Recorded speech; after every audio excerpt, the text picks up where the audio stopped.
آپ آگے لائیو.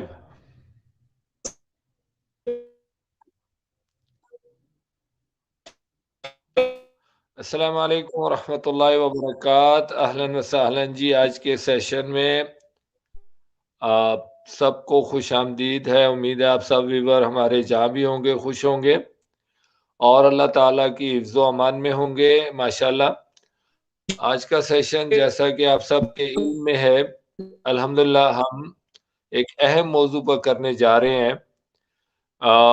معاشرے میں بہت سارے اس طرح کے کانسیپٹ اس وقت مارکیٹ میں سوشل میڈیا پہ عام ہیں، جس میں علماء کرام لوگوں کی مشکلات کے حل کے لیے قرآنی وظائف اور دیگر وظائف عطا کر رہے ہیں.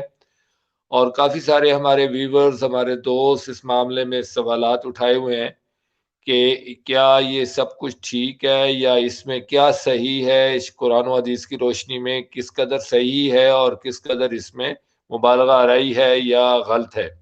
تو اس چیز پر وضاحت کے لیے آج علی بھائی نے ایک اہم پروگرام رکھا ہے جو آپ سب کے مشوروں سے اور آپ سب کی فرمائش پر رکھا گیا ہے کہ قرآن کریم اور احادیث مبارکہ میں اس نظریے پر ہمیں اللہ تعالیٰ کا کیا حکم ملتا ہے اور نبی کریم صلی اللہ علیہ وسلم کے اسوہ مبارکہ سے ہمیں اس میں کیا رہنمائی حاصل ہوتی ہے. تو انشاءاللہ آج کے پروگرام کا آغاز کرتے ہیں باضابطہ. الحمدللہ رب العالمین، الصلاۃ والسلام علی رسولہ محمد وعلی آلہ وصحبہ اجمعین، اما بعد فاعوذ باللہ من الشیطان الرجیم، بسم اللہ الرحمن الرحیم. اذان محترم، علی بھائی ہمارے ساتھ ہیں اور آپ کے جو سوالات ہیں، آپ کے جو کومنٹس ہیں وہ بھی ساتھ ساتھ ہم لیتے رہیں گے. آپ نے اس پروگرام کی اناؤنسمنٹ پر ہی ہمیں بہت سارے سوالات سے نوازا اور اپنے بہت سارے سوالات ہمیں بھیجے ہیں. آپ سب کا شکریہ. آغاز کرتے ہیں جی باضابطہ اس سبجیکٹ پر. وظائف اور تعویذات اور عملیات وغیرہ جو ہے اس چیز کا کیا تعلق ہے، کس طرح اس میں صحیح اور غلط کا فیصلہ ہو سکتا ہے اور وہ کیا رہنمائی ہے جو قرآن و سنہ ہمیں عطا فرماتے ہیں. اس سلسلے میں سب سے پہلی بات میں آغاز کرتا ہوں اللہ مالک الملک کی توفیق سے، جس کو ہم نے سمجھنا ہے. سب سے پہلی بات یہ سمجھیے کہ اس میں بہت سارے سیکٹر بن گئے ہیں اور بہت سارا کنفیوژن ہو گیا ہے. پہلی بنیادی بات اس میں یہ ہے کہ ہر شخص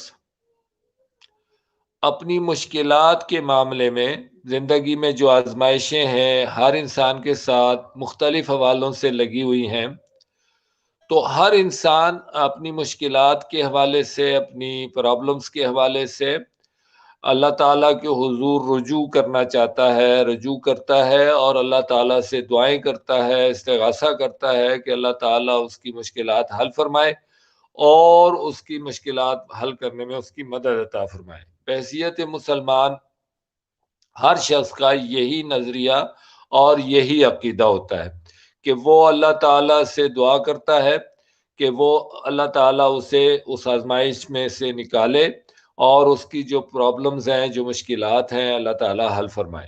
یہ ہے بنیادی نظریہ اس ساری چیز کے پیچھے. اب جب ایک عام مسلمان مشکلات کے حل کے لیے اللہ تعالیٰ سے رجوع کرنا چاہتا ہے تو وہ علماء کرام کے پاس آتا ہے یا ان لوگوں کے پاس آتا ہے جو دین کا علم رکھتے ہیں، اسکالر ہیں، دین کو سمجھتے ہیں. یعنی اس مسلمان کی نظر میں وہ شخص دین کو سمجھنے والا ہوتا ہے تو وہ اس سے رجوع کرتا ہے اور اس سے پوچھتا ہے کہ میں اپنی مشکلات کے معاملے میں اللہ تعالیٰ سے کیسے رجوع کروں. یہ بالکل سیم وہی ورڈنگ ہے، وہی نظریہ ہے جو نبی کریم صلی اللہ علیہ وآلہ وسلم کے زمانے میں صحابہ رضوان اللہ تعالی علیہ مجمعین کے زبان مبارک سے قرآن میں محفوظ ہو گیا ہے. میں اس کا انشاءاللہ ریفرنس دوں گا تو ہمارے پاس ایک مضبوط دلیل اس بات پر آ جائے گی کہ اس میں جو ایکچوئل قرآن کا ویژن ہے، دین کا ویژن ہے، دین اسلام کا، وہ بالکل کلیئر ہو جائے گا. لیکن اس سے پہلے ہم تھوڑا اس کی معاشرتی ضرورت اور معاشرتی جو حالات ہیں معاشرے میں اس وقت جو چل رہا ہے اس پر تھوڑی سی بات کریں گے تاکہ ہمارے ویورز جو ہیں آپ سب دوست آپ کو اندازہ ہو جائے کہ ہمیں حالات کا اندازہ ہے کہ اس وقت مارکیٹ میں کیا چل رہا ہے۔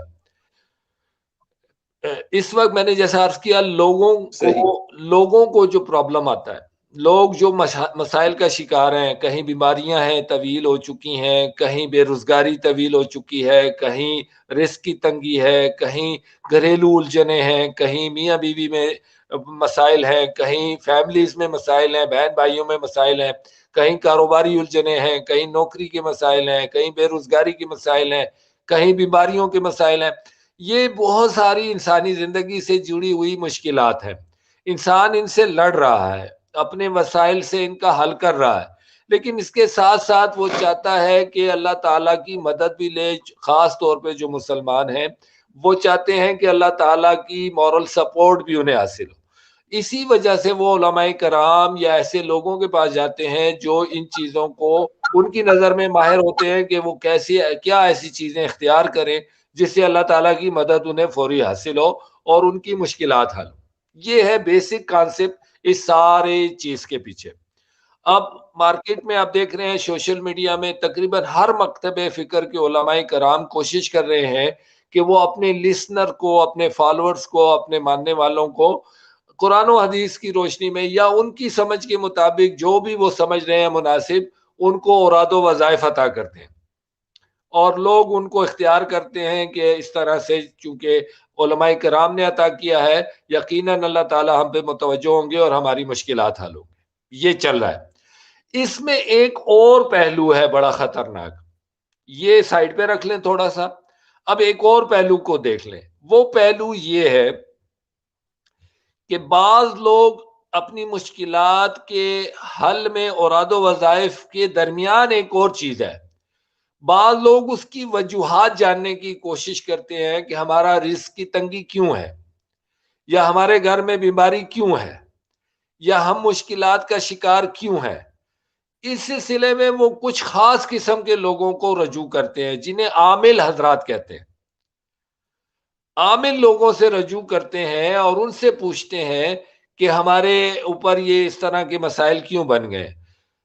وہ عامل لوگ اپنے علم کے مطابق انہیں یہ بتاتے ہیں، اپنی اپنی ہر ایک کی جو اپروچ ہے وہ بتاتے ہیں کہ جی آپ پر کسی نے بندش کر دی ہے، آپ پر کسی نے کوئی ایسا تعویذ کر دیا ہے، آپ پر کسی نے کوئی عمل کروا دیا ہے جس کی وجہ سے آپ کی روٹی روزی کو خطرہ ہو گیا ہے، یا آپ کی خوشیاں اجڑ گئی ہیں، یا آپ کے گھر پریشانی ہو گئی۔ اس میں ایک پہلو یہ ہے، اور پھر وہ عامل حضرات اس کا اتار بتاتے ہیں، اور پھر اس اتار کو وہ بیچارے اختیار کر کے اپنے طور پر اس مشکلات سے نکلنا چاہتے ہیں۔ یہ اس کا دوسرا پہلو ہے۔ پہلا پہلو میں نے یہ کہا کہ لوگ اپنی مشکلات میں علماء کرام یا دین جاننے والے لوگوں کی طرف رجوع کرتے ہیں اور ان سے اپنی مشکلات کے حل کے لیے اللہ تعالیٰ سے نصرت لینے، مدد لینے کے طریقے سیکھتے ہیں جو ان کو اوراد و وظائف کی صورت میں عطا کر دیے جاتے ہیں۔ دوسری صورت میں یہ لوگ اپنے اوپر ہونے والی مشکلات کی وجوہات کی وجہ سے ایسے لوگوں سے رجوع کرتے ہیں جو عامل حضرات ہیں، جو علم غیب جاننے کا دعویٰ کرتے ہیں، اور وہ انہیں بتاتے ہیں کہ تمہارے اوپر کسی نے کچھ کیا ہے یا کوئی عملیات ہے جس کا توڑ ہوگا، اور وہ عملیات بتاتے ہیں۔ یہ دوسرا پہلو ہے۔ ایک تیسرا پہلو اس میں ہے۔ تیسرا پہلو یہ ہے کہ لوگ کسی پریشانی میں نہیں ہے، کسی مشکل میں نہیں ہے، نارمل ہیں، لیکن اپنی موجودہ زندگی کے سٹیٹس کو اور زیادہ بڑھانے کے لیے، برکات کے حصول کے لیے یا اس میں اضافے کے لیے اپنے جاننے والے، دین جاننے والے لوگوں سے برکات کے نام پر اور ان میں اور زیادہ اضافے کے نام پر وظائف لیتے ہیں، اور انہیں باضابطہ سے پڑھتے ہیں کہ اس سے ہمارے کاروبار میں برکت ہوتی ہے، یعنی ہمارا کاروبار بڑھتا ہے، ہماری جو انکم ہے وہ بڑھتی ہے، یا ہمارے جو وسائل ہیں وہ زیادہ اور پھلتے پھولتے ہیں۔ اس معاملے میں وہ یہ عقیدہ رکھتے ہیں کہ ہمیں ہمارے حضرت نے، ہمارے شیخ نے، ہمارے پیر صاحب نے وظیفہ عطا کیا ہے جس کے پڑھنے سے ہماری رات دن دولت بڑھ رہی ہے اور ہمارے جو یہ سٹیٹس ہے وہ بڑھ رہا ہے۔ کچھ لوگ یہ عقیدہ رکھتے ہیں۔ یہ سارا کانسیپٹ ہمارے ہاں معاشرے میں پایا جاتا ہے، اور اسی کانسیپٹ کی بنیاد پر مارکیٹ میں علماء کرام سے لوگ رجوع کر رہے ہیں، عامل لوگوں سے رجوع کر رہے ہیں، شیوخ سے لوگ رجوع کر رہے ہیں، اور رات دن یہ سلسلہ چل رہا ہے۔ یہ ہے پورا تصور، اس کو اچھی طرح سے آپ سمجھ لیں۔ یہ بنیادی پلاٹ ہے جس پر یہ ساری منزل کھڑی ہے، یہ ساری عمارت اس بنیاد پر کھڑی ہے کہ لوگوں کی حاجات ہیں، لوگوں کی مشکلات ہیں، لوگوں کی پریشانیاں ہیں، لوگ مختلف آزمائشوں میں ہیں، اور ان کے حل کے لیے وہ اللہ سے مدد چاہتے ہیں، اور اللہ کے بارے میں جاننے والے جو علماء کرام ہیں، یا جو عامل ہیں، یا جو یہ دعویٰ کرتے ہیں کہ وہ اس بات کو طریقہ جانتے ہیں کہ اللہ کی مدد کیسے حاصل کی جا سکتی ہے، وہ وظائف اور ان چیزوں سے ان کو تعویذ وغیرہ سے، عملیات سے کور کرتے ہیں۔ اب یہ ساری چیز سچویشن ہمارے معاشرے میں چل رہی ہے۔ کیا شریعت میں جو دین اسلام ہمیں نبی کریم صلی اللہ علیہ وآلہ وسلم نے عطا فرمایا آج سے 1450 سال پہلے، قرآن اور حدیث کے روپ میں وہ محفوظ ہے اللہ تعالیٰ کے خاص میکنزم میں ہمارے پاس؟ کیا اس میں ایسا طریقہ کار ہے جو آج کل ہمارے ہاں رائج ہے، یا اس میں کیا غلطیاں ہیں، کتنا صحیح ہے اور کتنا غلط ہے، اور کیا یہ خلط ملط جو ہو گیا ہے اس کو ہم کیسے ڈیفائن کر سکتے ہیں اور کیا صحیح کر سکتے ہیں؟ تو اس کے لیے دیکھتے ہیں جی اب اس کا قرآن و شریعہ سے پہلے اس سے پہلے ہم دیکھتے ہیں کہ ہمارے پاس بہت سارے آپ کے سوالات پہلے سے بھی موجود ہیں، اور مزید آپ لائیو ہیں ہمارے ساتھ تو آپ سوالات بھی کریں گے، وہ بھی ہم لیں گے۔ پہلے ہم اس کا قرآنی ورژن دیکھ لیتے ہیں۔ قرآن کریم میں آیت کریمہ جو نص کے درجے پر ہے، اللہ کریم نے ہمارے لیے قیامت تک اس تصور کو، یہ انسانی ضرورت کو محفوظ کیا، کیونکہ یہ صدیوں سے انسانی ضرورت ہے۔ انسان صدیوں سے مورل سپورٹ کے لیے اللہ تعالیٰ کی طرف دیکھتا آیا ہے، اور جتنے بھی مذاہب موجود ہیں دنیا میں وہ سارے اوراد و وظائف اور عملیات سے بھرے ہوئے ہیں، اور وہ اپنے ماننے والوں کو مورل سپورٹ حاصل کرنے کے طریقے عطا کرتے ہیں۔ یہی تصور صحابہ رضوان اللہ تعالی علیہم اجمعین کے واسطے سے، ذریعے سے نبی کریم صلی اللہ علیہ وسلم کی خدمت اقدس میں پیش کیا گیا۔ اعوذ باللہ من الشیطان الرجیم وَإِذَا سَأَلَكَ عِبَادِي أَنِّي فَإِنِّي قَرِيبٌ أُجِيبُ دَعْوَةَ الدَّاعِ إِذَا دَعَانِ فَلْيَسْتَجِيبُوا لِي وَلْيُؤْمِنُوا بِي لَعَلَّهُمْ يَرْشُدُونَ۔ قرآن کریم ہمیں یہ واقعہ بتا رہا ہے، یہ سوال سرکار علیہ الصلوۃ والسلام کی خدمت اقدس میں اٹھایا گیا صحابہ رضوان اللہ تعالی علیہ اجمعین کی طرف سے، کہ آج اسلام آ گیا ہے، ہم نے اللہ تعالیٰ کا اسلام نظریہ دین قبول کر لیا ہے نبی کریم صلی اللہ علیہ وسلم کے ذریعے سے۔ ظاہر ہے نظریہ اسلام ماننے والے صحابہ رضوان اللہ تعالی علیہ مجمعین کا یہ کانسیپٹ کلیئر تھا کہ اب ہر بات اللہ تعالیٰ ہمیں نبی کریم صلی اللہ علیہ وسلم کے ذریعے سے عطا کریں گے، اور ہم نے اس پر عمل کرنا ہے۔ پہلے جو ہم کرتے رہے ہیں وہ اب نہیں چلے گا۔ تو صحابہ رضوان اللہ تعالی علیہ مجمعین نے اپنی اس مورلی ضرورت کے لیے اور اپنی مشکلات کے حل کے لیے پہلے طریقے تو چھوڑ دیے جو پہلے دور جاہلیت میں رائج تھے ان کے پاس۔ اب چونکہ وہ مسلمان ہیں، اللہ کو مانتے ہیں، نبی کریم صلی اللہ علیہ وسلم کو مانتے ہیں، قرآن کو مانتے ہیں، وحی کا نزول ہو رہا ہے، تو انہوں نے آپ کی خدمت اقدس میں اپنی یہ اہم ترین ضرورت بھی پیش کی کہ اب ہم اسلام میں اللہ تعالیٰ سے مدد کیسے حاصل کریں۔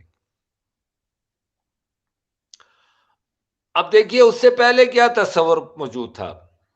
اس سے پہلے یہ تصور موجود تھا جو آج بھی موجود ہے، یہودیوں کے ہاں بھی موجود ہے، عیسائیوں کے ہاں بھی موجود ہے، ہندوؤں کے ہاں بھی موجود ہے۔ یہ تین بڑے مذاہب ہیں اسلام کے علاوہ جو دنیا میں ایگزسٹ کرتے ہیں۔ بدھسٹ کے ہاں موجود ہے، اور جو اس طرح کے ذیلی ان کے شاخیں ہیں ان کے ہاں بھی موجود ہے، کہ جو عوام ہے ان کی، اگر وہ اپنے اللہ سے، جو ان کا تصور ہے اللہ کے بارے میں، اس سے کوئی مورلی مدد لینا چاہتی ہے تو جو اس کے مذہبی پیشوا ہیں، تھیوس ہیں، ان کے پاس جائے گی اور ان سے درخواست کرے گی، اور وہ ان کی درخواست کو آگے کنورٹ کریں گے اپنے اللہ کے پاس، اور پھر وہاں سے وہ ان کو جو بھی میسج آئے گا وہ ان کو دیں گے، اور اس طرح جو وہ چاہیں گے ان سے نظر و نیاز چڑھاوے کی صورت وہ اللہ کے نام پر ان سے لیں گے۔ یہ طریقہ پہلے رائج تھا، آج بھی رائج ہے، مختلف مذاہب میں یہ طریقہ رائج ہے کہ لوگ اپنی حاجات اور مشکلات کے لیے مذہبی پیشواؤں کے پاس جاتے ہیں اور ان کے سامنے اپنی حاجات اور مشکلات پیش کرتے ہیں، پھر وہ مذہبی پیشوا ان کو طریقہ بتاتے ہیں کہ تم نے کتنی نظر دینی ہے، کتنی نیاز، کتنا چڑھاوا چڑھانا ہے، کس طریقے سے دینی ہے، پھر جا کر تمہاری دعا آگے فارورڈ ہوگی، اور پھر تمہارے مسئلے پر جو بھی رد عمل ہوگا ہم تمہیں بتا دیں گے۔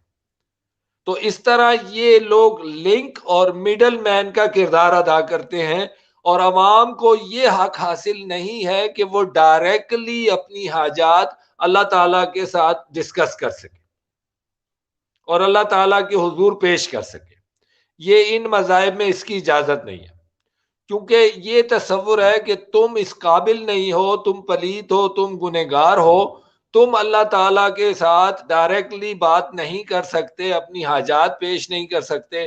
ہم نے چونکہ اپنے آپ کو وقف کیا ہوا ہے اللہ تعالیٰ کے لیے، اور ہم اس کے مینرز کو سمجھتے ہیں، اس پروٹوکول کو سمجھتے ہیں، اس لیے ہم اس مینرز اور پروٹوکول کے مطابق اللہ تعالیٰ کے سامنے تمہاری درخواستیں پیش کریں گے، تب جا کر ان پر کارروائی ہوگی۔ یہ تصور ان کے ہاں پایا جاتا ہے۔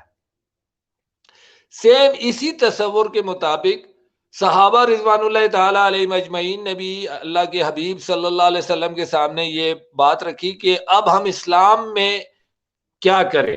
کیا آپ کے پاس درخواستیں لائیں؟ آپ ہماری درخواستوں کو کنورٹ کریں گے آگے، جو ان کے ہاں طریقے رائج تھے پہلے؟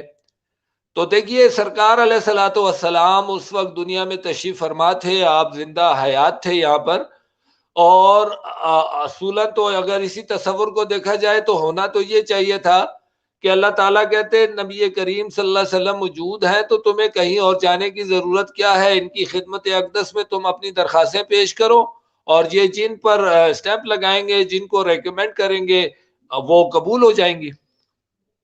لیکن جواب ابدی آیا، کیونکہ سرکار علیہ الصلوۃ والسلام نے دنیا میں ساری عمر رہنا نہیں تھا، قیامت تک اللہ کے ہاں اپنی ڈیوٹی پوری کر کے واپس جانا تھا، اور اللہ تعالیٰ نے حی و قیوم ہے، وہ تو قیامت تک زندہ ہے، قیامت کے بعد بھی اللہ تعالیٰ کو تو نہ موت ہے، نہ فنا ہے، نہ غیر حاضری ہے، اللہ تعالیٰ کو نہ اونگ ہے، وہ حی و قیوم ہے۔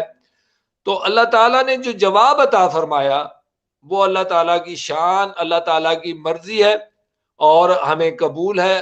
جواب کیا آیا کہ وَإِذَا سَأَلَكَ عِبَادِي عَنِّي فَإِنِّي قَرِيبٌ۔ سبحان اللہ۔ اب اگر ہم اس آیت کریمہ کو سمجھ لیں تو ہمارا سارا کانسیپٹ کلیئر ہو جاتا ہے۔ یہ جتنے سوالات ہیں اوراد و وظائف کے متعلق، جتنی پریشانی ہے، جتنی الجھنیں ہیں، یہ ساری کلیئر ہو جاتی ہیں اس ایک آیت کریمہ سے، جو قرآن کا اصل مقصد ہے۔ قرآن کریم نے اسی لیے اس آیت کریمہ اور اس سوال کو محفوظ رکھا ہے کہ بعد میں آنے والی انسانیت کو بھی یہ مسئلہ پیش آئے گا اور کوئی انہیں مس گائیڈ نہ کرے۔ لیکن چونکہ ہم قرآن کریم کو پڑھتے نہیں ہیں، قرآن کریم کو سمجھتے نہیں ہیں، اور ہم دنیا کی مشکل ترین سبجیکٹ پڑھتے ہیں، میڈیکل سائنس پڑھتے ہیں، ایسٹرو سائنس پڑھتے ہیں، ہم دوسری انجینئرنگ پڑھتے ہیں، ہم سی اے وغیرہ اور آئی ٹی وغیرہ میں ماسٹر ہیں، لیکن ہم نہیں پڑھتے تو قرآن نہیں پڑھتے۔ اس کا یہ مطلب نہیں ہے کہ ہم قرآن کو سمجھ نہیں سکتے، ہمارے پاس وہ ذہانت نہیں ہے، ہم دنیا کی بہت مشکل سبجیکٹ کے ذہین ہیں، ماسٹر ہیں ان کے، لیکن ہم اب قرآن پر توجہ نہیں دیتے، یہ ہماری بد نصیبی ہے۔ قرآن نے یہ مسئلہ بڑا کلیئر انداز میں ہمارے سامنے رکھا ہوا ہے، اور کسی کو پریشان ہونے کی ضرورت ہی نہیں تھی، اور نہ کسی کو کسی کے پاس جانے کی ضرورت تھی، اور نہ کسی کی منت ترلے کرنے کی ضرورت تھی، اور نہ کسی کو چودھری بنانے کی ضرورت تھی۔ اللہ تعالیٰ نے یہ مسئلہ فوراً حل کر دیا، کہا کہ وَإِذَا سَأَلَكَ عِبَادِي أَنِّي، دیکھے آپ سے سوال کر رہے ہیں میرے بندے میرے بارے میں. اللہ تعالیٰ کہہ رہے ہیں آپ سے پوچھ رہے ہیں، آپ سے سوال کر رہے ہیں کہ ہم اللہ تعالیٰ سے اپنی حاجات اور مشکلات کیسے لیں، کیسے پیش کریں، ان کو کس طرح ہم اللہ کے حضور اپنی مشکلات کو پیش کریں، کس طرح اللہ کی مارل سپورٹ لیں، کس طرح اللہ کی نصرت لیں، کس طرح اللہ سے اپنی مشکلوں کا حل لیں، کس طرح ہم نصرت لیں، کس طرح ہم اللہ کی رحمت کا حصول کریں، کس طرح ہم اپنی پریشانیوں کو دور کریں. سرکار علیہ الصلوۃ والسلام کو اللہ تعالیٰ کہہ رہے ہیں کہ میرے بندوں سے کہیے فَإِنِّي قریب، فَإِنَّا قریب نہیں، نحنو قریب نہیں، نحنو اقرب نہیں کہا اللہ نے اس میں ذات کا خالص اپنی ذات کا صیغہ استعمال کیا. فَإِنِّي، دیکھو اس میں کوئی شک نہ کرنا، میں خود تمہارے قریب ہوں، تمہیں کہیں جانے کی ضرورت نہیں ہے. اللہ تعالیٰ نے کیا جواب دیا کہ میں خود تمہارے قریب ہوں. وَإِذَا سَأَلَكَ عِبَادِي عَنِّي فَإِنِّي قریب، تمہیں کہیں جانے کی ضرورت نہیں میرے پاس مشکلات لانے کے لیے. تمہیں کسی درگاہ پہ، کسی شیخ کے در پہ، کسی کے حضور جانے کی ضرورت نہیں ہے کہ حضرت جی میری یہ درخواست ہے، اللہ سے ذرا کہیے کہ مجھ پہ رحم کرے، میری مشکل حل کرے. نہیں، اللہ تعالیٰ کہہ رہے ہیں نبی کریم صلی اللہ علیہ وسلم سے، جبکہ آپ دنیا میں تشریف فرما ہے، کہہ رہے ہیں ان کو کہو کہ کہیں نہ جائیں، میں خود ان کے قریب ہوں. اب ذرا اس کو سمجھیے. دیکھیے میں پاکستان میں ہوں، میں دنیا کے کسی حصے میں ہوں، میں کوئی بھی ہوں، میں گنہگار ہوں، میں سزاوار ہوں، میں اللہ تعالیٰ کا مجرم ہوں. میں اس معیار پر نہیں ہوں کہ میں اپنے آپ کو نیک کہہ سکوں.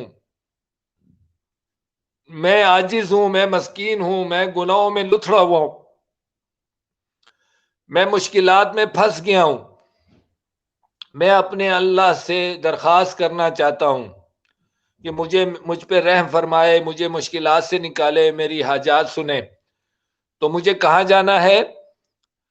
اللہ کے پاس، اللہ کے حضور ڈائریکٹلی. اللہ میری ہر جگہ سن رہے ہیں، میرے اللہ میری ہر جگہ سن رہے ہیں. اور میرے اللہ نے مجھے کہا وَاسْتَعِینُوا بِالصَّبْرِ وَالصَّلَاةِ، میری طرف سے آئی مشکلات پہ صبر کرو گے کیونکہ میں نے دی ہیں، اور تم نے اگر ان کا حل لینا ہے تو تم نے میرے ساتھ رابطہ کرنا ہے نماز کی صورت میں. تم نے نماز زیادہ کر دینی ہے، تم نے میرے سامنے کھڑے ہو جانا ہے، تم نے نماز کی نیت باندھ لینی ہے، دنیا سے رابطہ کاٹ لینا ہے کیونکہ تم مشکل میں ہو. تم میرے حضور کھڑے ہو جاؤ، نماز پڑھو، رو رو کر مجھ سے الذین هم فی صلاتہم خاشعون، رو رو کر اپنی درخواست پیش کرو. میرا اللہ چاہتا ہے ڈائریکٹلی مجھے اپنی درخواست پیش کرو. طریقہ بتایا اللہ تعالیٰ نے، تمہیں اگر مشکل ہے صبر کرو کیونکہ میں نے ڈالی ہے تم پر اور میں ہی دور کروں گا. تم اپنی درخواست مجھے نماز کی صورت پیش کرو، رو رو کر پیش کرو، اپنی مشکل بتاؤ. وَإِذَا سَأَلَكَ عِبَادِي عَنِّي فَإِنِّي قریب، میں ان کے قریب ہوں. اجیب دعوت الداع اذا دعانی، میں جواب دیتا ہوں تمہاری پکار کا جب تم مجھے پکارتے ہو. میرے اللہ کیا کہہ رہے ہیں؟ میں جواب دیتا ہوں، تمہاری پکار ضائع نہیں جاتی، رائے گاہ نہیں جاتی.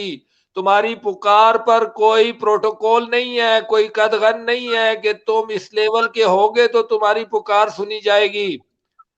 تمہیں 3 اسٹار لگے ہوں گے تو تمہاری پکار سنی جائے گی، تمہیں 4 اسٹار لگے ہوں گے تو تمہاری پکار سنی جائے گی، تم نے 4 کالے بکرے ذبح کیے ہوں گے تو تمہاری پکار سنی جائے گی، تم نے 4 دیگیں چڑھائی ہوں گی چڑھاوے کی تو تمہاری پکار سنی جائے گی، تم نے 2 لاکھ کا صدقہ دیا ہوگا تو تمہاری پکار سنی جائے گی. نہیں نہیں، ایسی کوئی بات میرے اللہ نے نہیں کہی. میرے اللہ نے کہا اجیب دعوت الداع اذا دعانی، تم مجھے پکارو تو صحیح، میں تمہارے قریب ہوں، کہیں مجھے مت ڈھونڈو، میں تمہارے قریب ہوں، تو پکارو میں جواب دیتا ہوں. اجیبو، میں جواب دیتا ہوں، دعوت الداع اذا دعانی، جب تم مجھے پکارتے ہو میں تمہاری پکار کا جواب دیتا ہوں. فَلْيَسْتَجِيبُوا لِي. اب ذرا علی بھائی اس کو غور سے سننا. اللہ تعالیٰ نے تو اپنی بات کر دی، نبی آخر علیہ الصلوۃ والسلام کے ذریعے سے ہمیں کہہ دیا، ہماری مشکل حل کر دی، ہمیں ہر در سے بچا لیا، ہر شیخ سے بچا لیا، ہر عامل سے بچا لیا، ہر بزرگ سے بچا لیا، ڈائریکٹ اپنے ساتھ جوڑ لیا. میرے اللہ نے ڈائریکٹ اپنے ساتھ ہمیں جوڑ لیا. ہم چاہے جتنے گناہگار ہیں، جتنے خطا کار ہیں، جتنے سیاہ کار ہیں، اللہ نے ایسی کوئی شرط نہیں لگائی. اللہ نے کہا بس مجھے پکارو، میں تمہارے قریب ہوں، اور تم مجھے پکار کر تو دیکھو، میں تمہاری پکار کا جواب دیتا ہوں.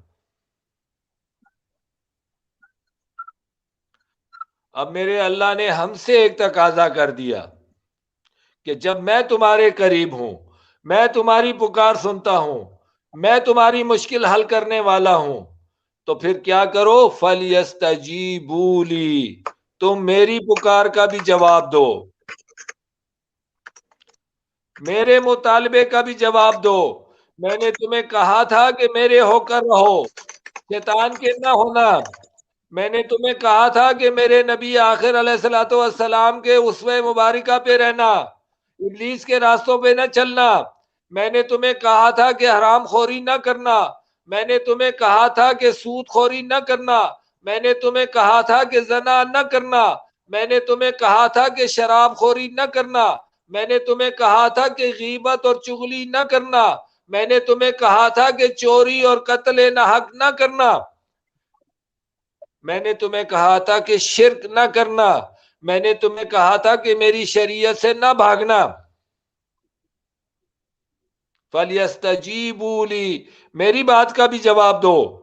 وَلْيُؤْمِنُوا بِي، اور میرے اوپر یقین کرو، مجھ پر ہی یقین رکھو کہ میں ہی ہوں جو رزق کو بڑھاتا ہوں، میں ہی ہوں جو رزق کو روک لیتا ہوں. ان اللہ یبسط الرزق لمن یشاء ویقدر.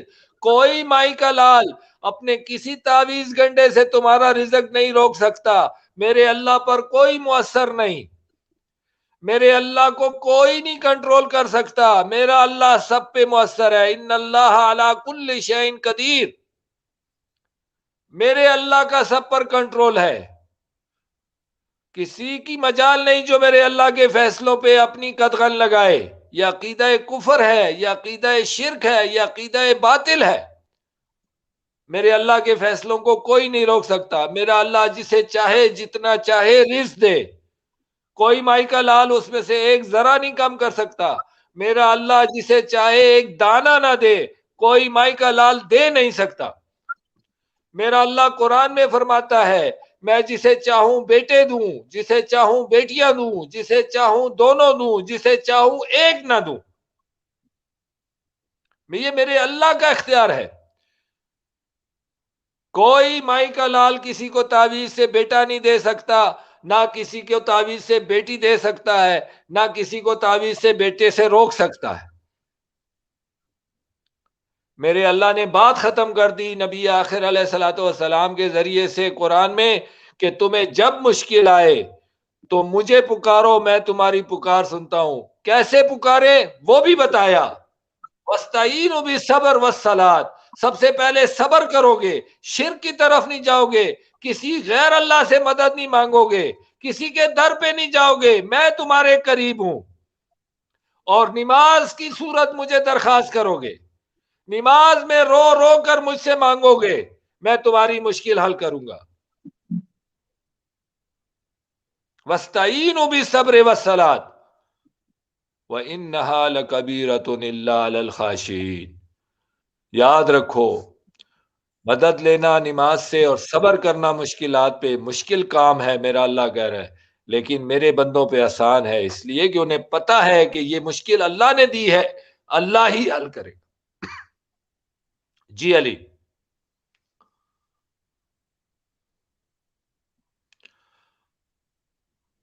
جی علی، اس میں کچھ سوالات ہیں، میں نے بنیادی بات شاہ کر جی، دی۔ امید ہے آپ کو میری آواز ابھی آ رہی ہوگی۔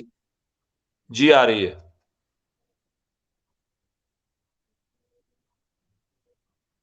جی علی،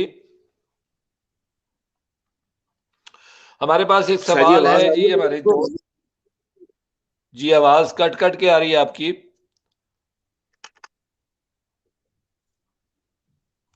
میں ایک سوال لے لیتا ہوں جی، شاہ جی، ہمارے ایک ایک تو سوال یہ ویورز تھا کا۔ کہ کیا مثال کے طور پہ اگر کسی پہ کوئی کنفرم، جی وہ، جی جی وہ علی کچھ میں لے سوال رہا ہوں، آپ کو واٹس ایپ کیے تھے۔ جی جی میں لے رہا ہوں سوال۔ بالکل۔ جی علی میں سوال لے رہا ہوں، آپ کی آواز کٹ کٹ کے آ رہی ہے تو میں سوال لے لیتا ہوں، میرے پاس لکھا ہوا ہے۔ ہمارے ویورز کے سوال ہیں جی، کیا یہ کہنا درست ہے کہ اللہ کا کلام ہے، ایسے پڑھنے میں کیا حرج ہے؟ یہ بڑا اہم سوال ہے، ہمارے ایک ویورز نے کیا، ہمارے پروگرام کی اناؤنسمنٹ پر بھی انہوں نے ہمیں سوال کر دیے۔ یہ بڑا اہم سوال ہے، اس سوال کا جواب دینا بہت اہمیت کا حامل ہے۔ جزاک اللہ، جس دوست نے بھی یہ سوال اٹھایا وہ بڑا اہم سوال ہے۔ دیکھیے، عام طور پہ یہ تصور پایا جاتا ہے کہ جی اگر کسی عالم نے یا کسی عامل نے یا کسی بزرگ نے آپ کو قرآن کی کوئی آیت پڑھنے کو دی ہے تو اس میں کیا حرج ہے؟ یہ سوال اکثر کیا جاتا ہے۔ آپ قرآن کی آیت پڑھیں نا، یا اس کو وظیفہ بنائیں، بالکل قرآن کریم جہاں سے بھی پڑھا جائے، قرآن کریم باعث برکت ہے، باعث رحمت ہے، اصول برکات ہے، اصول مشکلات کا ذریعہ ہے، یہ بالکل صحیح بات ہے، لیکن اس چیز میں ایک چیز بہت اہمیت کی حامل ہے۔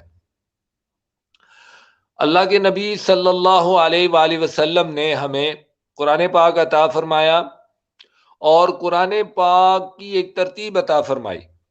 صحابہ رضوان اللہ تعالی علیہ مجمعین نے اس ترتیب سے قرآن پاک کو اللہ کے حبیب صلی اللہ علیہ وسلم سے لیا۔ اب اگر فرض کر لیں کوئی شخص کہے کہ میں اس ترتیب کو نہیں مانتا اور میں قرآن جہاں سے مرضی پڑھوں، آگے پیچھے کر کے پڑھوں، تو یہ شخص غلط ہے، اور اگر اس پر ضد کرے گا تو ہو سکتا ہے اس کے اسلام کے عقیدے کو خطرہ لاحق ہو جائے اور یہ اسلام سے باہر بھی ہو جائے۔ اگر خدا نہ خواستہ یہ کہہ دے کہ میں اللہ کے حبیب صلی اللہ علیہ وآلہ وسلم کی بنائی ہوئی ترتیب کو نہیں مانتا، تو اب یہ مسلمانی کے دائرے سے باہر ہونے والا ہے، توبہ کرنی چاہیے اسے۔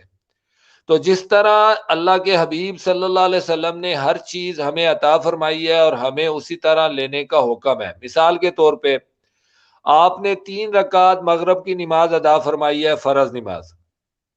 اب اگر آج کوئی شخص یہ کہے کہ سرکار علیہ الصلوۃ والسلام جلدی میں تھے یا ان کے پاس ٹائم نہیں تھا اور انہوں نے اس وقت 3 پڑھی ہیں، ہم 4 پڑھتے ہیں، تو چوتھی رکعت بھی تو اللہ کی پڑھیں گے اور اللہ کے سامنے تلاوت بھی ہوگی، سورہ فاتحہ بھی پڑھی جائے گی، رکوع میں تسبیحات بھی ہوں گی، سجدے میں بھی تسبیحات ہوگی، تو اگر ہم چوتھی رکعت پڑھ لیں گے تو اجر و ثواب زیادہ ہوگا۔ بظاہر تو بڑی صحیح بات نظر آتی ہے کہ چوتھی رکعت پڑھنے سے اجر و ثواب زیادہ ہوگا، لیکن آپ سب یہ بات جانتے ہیں کہ جو شخص یہ بات کہہ رہا ہے وہ صریح غلط کہہ رہا ہے۔ اگر کوئی شخص 3 رکعت مغرب کی فرض نماز نہیں مانتا اور اسے 4 یا 2 میں پڑھتا ہے تو اس کی نماز نہیں ہوتی ہے، یہ ہم سب جانتے ہیں۔ اسی طرح اگر 4 رکعت عشاء کی نماز ہے فرض، اور کوئی شخص کہے کہ میں اسے 6 پڑھتا ہوں یا 8 پڑھتا ہوں، زیادہ پڑھتا ہوں، تو ہم سب جانتے ہیں کہ یہ نماز نہیں ہوتی۔ وجہ یعنی بظاہر تو وہ اللہ کا ذکر زیادہ کر رہا ہے، سجدے زیادہ کر رہا ہے، نماز کا حجم بڑھا رہا ہے، تو بقار ہے کہ اجر زیادہ ہو، لیکن کیوں نہیں ہوتی؟ کہ اس نے نبی کریم صلی اللہ علیہ وسلم کی ترتیب کو نہیں مانا ہے۔ یا اہمیت کس چیز کی ہے؟ یا اہمیت نبی کریم صلی اللہ علیہ وسلم کی ترتیب کی، طریقے کی ہے۔ اسلام بنیادی طور پر نام ہے نبی کریم صلی اللہ علیہ وسلم کے عطا کردہ طریقہ عبادات کا، طریقہ معاملات کا۔ اگر کوئی شخص جیسے یہودی ہیں، اللہ کو مانتے ہیں، اللہ کے احکامات پر عمل کرتے ہیں، لیکن نبی کریم صلی اللہ علیہ وسلم کے طریقے کو نہیں مانتے ہیں، تو کون ہے؟ کافر ہیں۔ کیونکہ وہ اللہ کے نبی صلی اللہ علیہ وسلم کو نبی نہیں مانتے ہیں، نہ ہی ان کے طریقے کو مانتے ہیں، تو وہ کافر ہیں۔ اسی طرح عیسائی ہیں، وہ اللہ کو مانتے ہیں، انجیل کو مانتے ہیں، اللہ کی کتاب ہے، عیسیٰ علیہ السلام کو مانتے ہیں، اللہ کے پیغمبر کو مانتے ہیں، لیکن نبی کریم صلی اللہ علیہ وسلم کے طریقے کو اور ان کی نبوت کو نہیں مانتے ہیں، تو مسلمان نہیں ہے، سیدھی سی بات ہے۔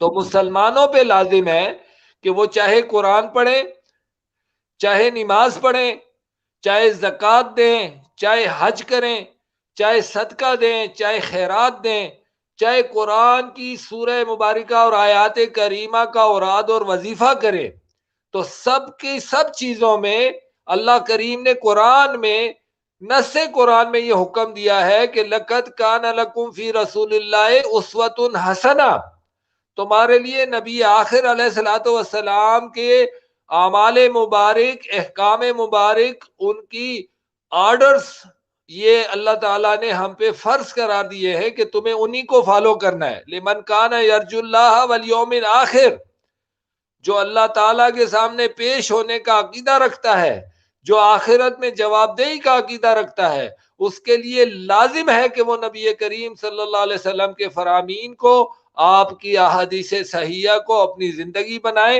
اور آپ کے آرڈر سے آگے پیچھے نہ ہو۔ یہ بات اچھی طرح سمجھ لیں۔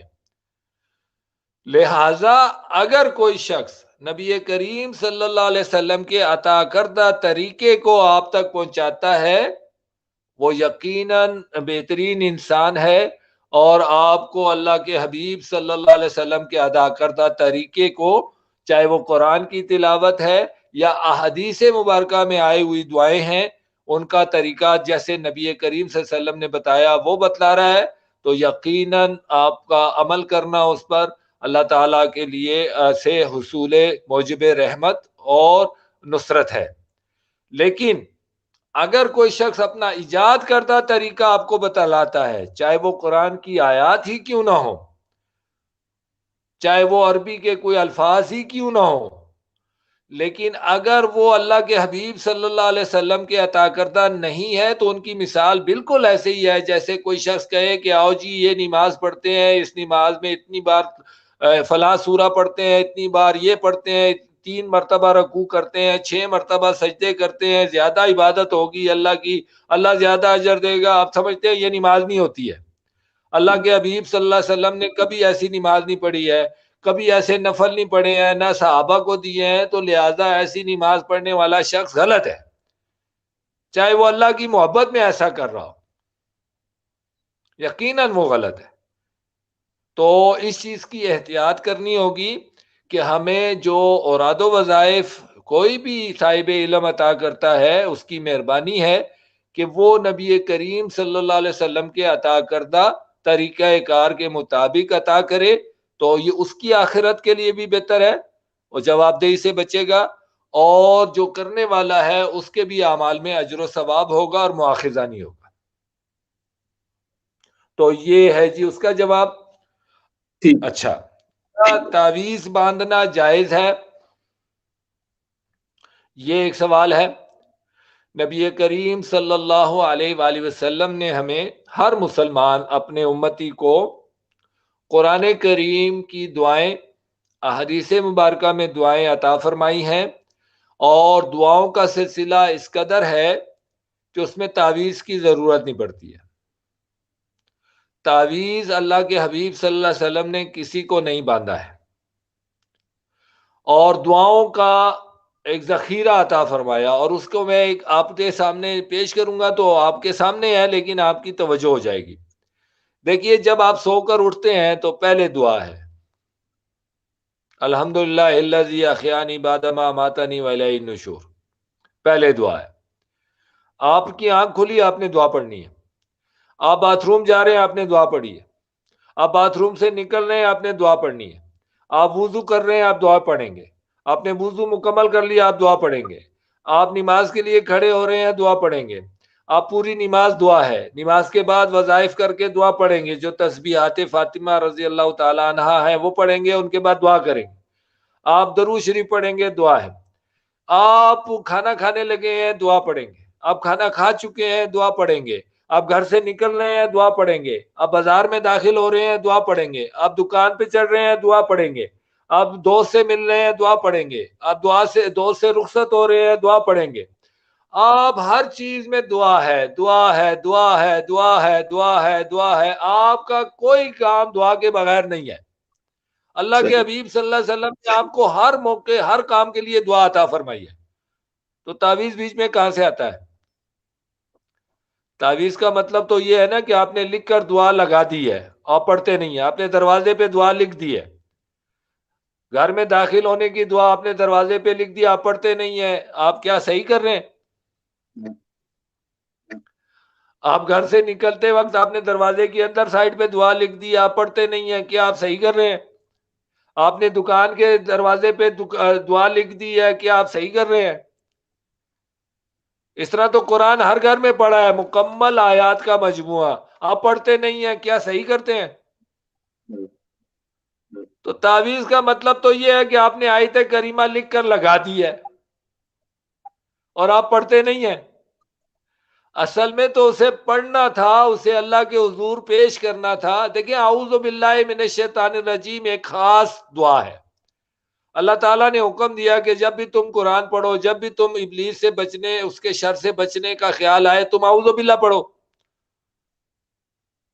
اب اعوذ باللہ آپ پڑھے نا اور لکھ کر لگا لیں تو کیا ہوگا؟ پڑھنا تھا نا۔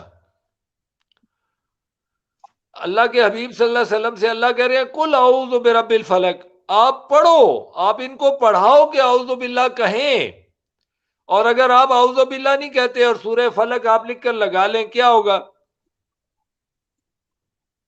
اصل میں یہ کچھ بھی الفاظ نہیں، اللہ کریم پیارے حبیب نے ہمیں عطا کیے کہ آپ ان کو اللہ کے حضور درخواست کریں، یہ درخواستیں ہیں۔ اعوذ باللہ کیا ہے؟ یہ درخواست ہے، اے اللہ میں تیری پناہ چاہتا ہوں، تو آپ پناہ نہیں چاہتے ہیں، آپ نے پناہ چاہنے کے لیے درخواست دینی ہے، آپ نے منہ سے بولنا ہے۔ تو یہ تعویذ کی حیثیت آپ کو باندھنے کی سمجھ آ گئی ہوگی۔ اچھا جی، اس کے ساتھ ساتھ ہے جی نظر بد کے لیے کیا کرنا چاہیے؟ یہ بڑا اہم سوال ہے معاشرے میں۔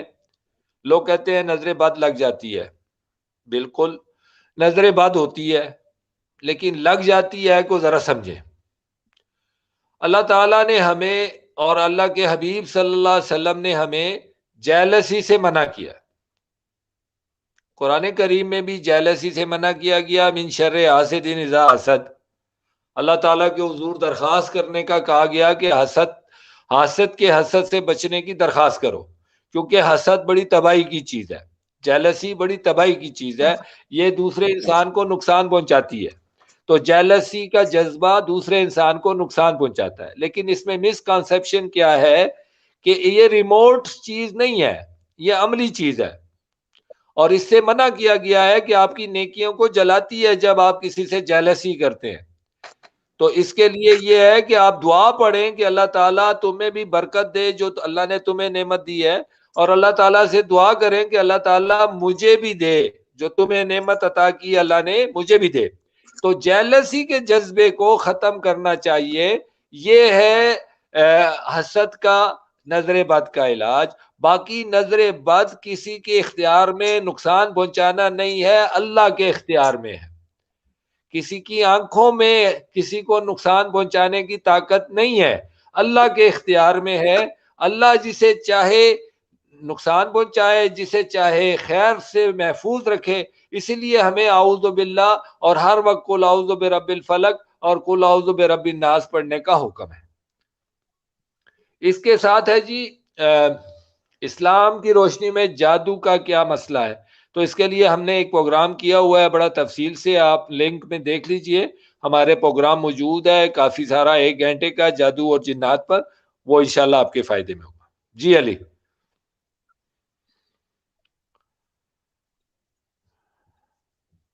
اوکے علی،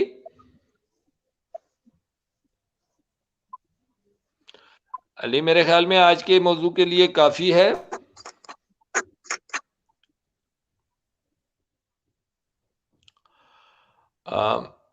علی بھائی کا جو سسٹم ہے وہ بڑی دیر سے اڑی کر رہا ہے اور ان کے سگنلز کی مسئلے ہیں. بہرحال آج کے سیشن میں ہم نے کوشش کی جی میں آپ کو اوور ویو دے دیتا ہوں. جو وظائف ہیں اوراد و وظائف ہیں ان کے بارے میں ہم نے کیا بات کی. ہم نے سب سے پہلی بات یہ کی کہ ہر شخص کو اللہ کے حبیب صلی اللہ علیہ وسلم اور اللہ تعالیٰ کی طرف سے یہ حکم ہے کہ وہ ڈائریکٹلی اللہ تعالیٰ سے رابطہ کرے نماز کے ذریعے سے. یہ سب سے بڑا وظیفہ ہے کہ جتنی بھی مشکلات ہوں اللہ تعالیٰ کہہ رہے ہیں وَاسْتَعِینُوا بِالصَّبْرِ وَالصَّلَاةِ، صبر سے کام لو، شرک کی طرف مت جاؤ، کسی کے دروازے پہ مت جاؤ، اور نماز کے لیے کھڑے ہو جاؤ اور اللہ سے رو رو کر اپنی حاجات پیش کرو، اللہ تعالیٰ اپنا فضل کریں گے. یہ سب سے بہترین وظیفہ ہے. اس کے بعد ہم نے کہا کہ جو اوراد و وظائف اللہ کے حبیب صلی اللہ علیہ وسلم نے ہمیں عطا کیے، احادیث مبارکہ میں لکھے ہیں، فضیلت قرآن کے حوالے سے، فضیلت آیات کے حوالے سے، فضیلت سورہ مبارکہ کے حوالے سے، ان کو پڑھنا اسی ترتیب سے جیسے نبی کریم صلی اللہ علیہ وسلم نے بتایا، وہ سب سے بہتر وظائف ہیں. باقی انسانوں کی اپنی جو سوچ اور ایجادات ہیں ان کے بارے میں کوئی گارنٹی نہیں ہے، کیونکہ وہ نہ نبی ہیں اور نہ ہی وحی کے ذریعے یہ طے ہوا ہے. اللہ نے اپنے حبیب کے ذریعے ہمیں قرآن کریم عطا کر دیا ہے اور اپنا دین مکمل کر دیا ہے. لہٰذا حبیب صلی اللہ علیہ وسلم کے بعد کسی کی بات کو اس کی رائے ہو سکتی ہے، لیکن وہ اللہ کا حکم نہیں ہو سکتا. اس چیز کو اچھی طرح سمجھ لیجئے. اور باقی جو آپ کے سوالات تھے انشاءاللہ اس کا بھی ہم نے جواب دے دیا. انشاءاللہ امید ہے کہ آپ کے باقی کومنٹس اگر اور باقی آراء آئی انشاءاللہ جیسے آتی ہیں تو ہم مزید اگلا پروگرام انشاءاللہ اس پہ کرنے کے قابل ہوں گے ان کی روشنی میں. اپنا خیال رکھیے گا، اپنی دعاؤں میں یاد رکھیے گا. اور سب سے آخر میں ایک اہم بات آپ تک پہنچانا چاہوں گا، جو سب سے بڑا وظیفہ ہے جو اللہ نے اپنے حبیب صلی اللہ علیہ وسلم کو سب سے پہلے عطا فرمایا، وہ تہجد کی نماز ہے. تہجد کی نماز میں وہ اثر ہے کہ آپ اگر جتنے شدید مشکلات کا شکار ہیں آپ کو شدید طریقے سے تہجد کی نماز پڑھنی چاہیے. اللہ کے حبیب صلی اللہ علیہ وسلم کی ساری عمر کا وظیفہ ہے، اللہ کے نیک لوگوں کا وظیفہ ہے، صالحین کا وظیفہ ہے، متقین کا وظیفہ ہے، صائمین کا وظیفہ ہے، اور متقی پرہیزگاروں لوگوں کا وظیفہ ہے، صحابہ رضوان اللہ تعالی علیہم اجمعین کا وظیفہ ہے، امت کے علماء کرام کا وظیفہ ہے. تہجد کی نماز ایسا وظیفہ ہے کہ اللہ سے ڈائریکٹ اپنی ہر مشکل کہیے اور ہر مشکل کا حل لیجیے. تو انشاءاللہ اگر آپ تہجد کی نماز کو قائم کرتے ہیں تو یقیناً آپ کبھی بھی مایوس نہیں ہوتے اور اللہ تعالیٰ کی رحمت آپ پہ ضرور برستی ہے. اقول قولی ھذا استغفر لی ولکم ولسائر المسلمین استغفروہ. امید ہے آج کا پروگرام اچھا رہا ہوگا. سبحانک اللہم و بحمدک نشہد ان لا الہ الا انت نستغفرک و نتوب الیک. السلام علیکم ورحمۃ اللہ وبرکاتہ.